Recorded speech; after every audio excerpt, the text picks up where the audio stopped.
it's 26 minutes now, almost to 10 o'clock. Patrick is in Crossmolina. How you doing, Patrick? Good morning. How are you? I'm all right, but I'd say I'm a lot better than you are. Well, we had an incident on Saturday night where a number of sheep was attacked in the Fortish area of Crossmolina by dogs, and a total of, out of 19, there was in a bundle in a small field. 18 of them, between 4 of them was killed dead, and we had to put down another 6 out of 18. And 18 of them seriously injured. These are your own sheep, are they? Yes, indeed they are. And it's a number of, which maybe an appeal to neighbours and people in the Crossmolina area to make sure that their dogs are restrained or tied or put secure at night. So, in total, how many dead? 6. 4 had to be put down later on in the day, and there's maybe another 6. The vet doesn't know whether they live or not. So, in total, you've lost 10, and the others are all injured. Yeah, out of 18, there's just about 8 survivors. 8 survivors.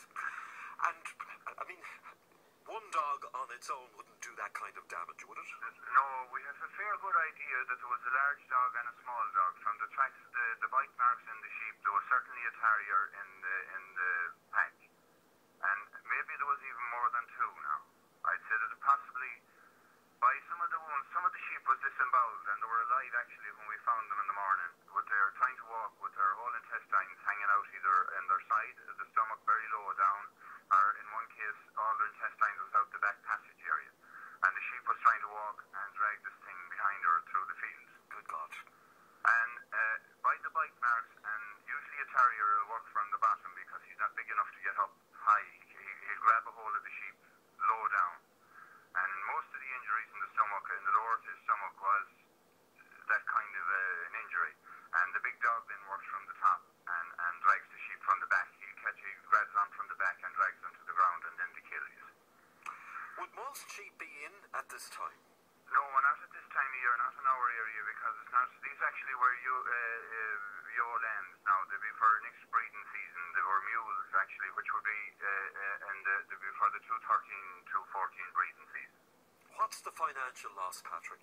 Well, the financial loss, you'd have to put a value on the ewe lambs of about €120 each at the minute.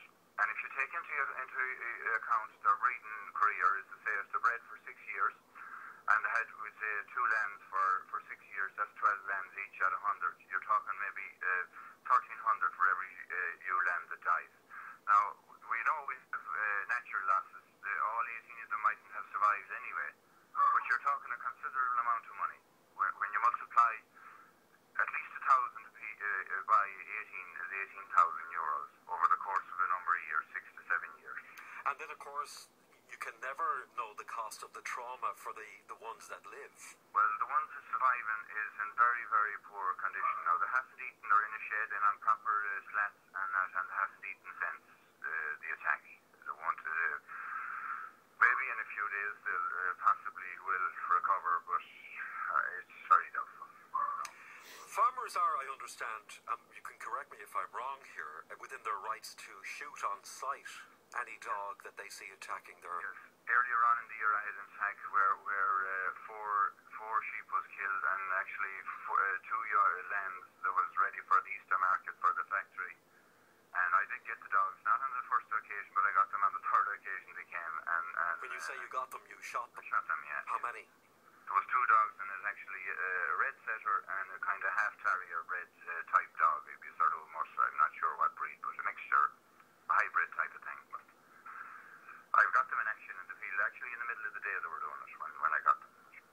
Because usually this is done in the darkness of night, isn't it? Yes, we believe that this attack now on Saturday night was in the late evening. Because I went to feed the lambs in the morning at 7 o'clock. I was there in the field at 5 to 7, and we had it was a fog. Visibility was very poor, and it was a fog and a light frost. And I had to wait there until about 8 o'clock until I got a bit more light, because I couldn't leave the field because I thought maybe the dogs were still there. And when I got more light, I could understand that there was no other dogs around, so I went to get help then, and we had to put 4 of the sheep down in the field. Have any of your neighbours had the same problem? Yes, a neighbour across the road had 4 killed as well. 2 dead and 2 badly mauled. Last Saturday night? And the Saturday night as well. And do you think it was probably the same dogs? I believe it would be, yes. And they have been seen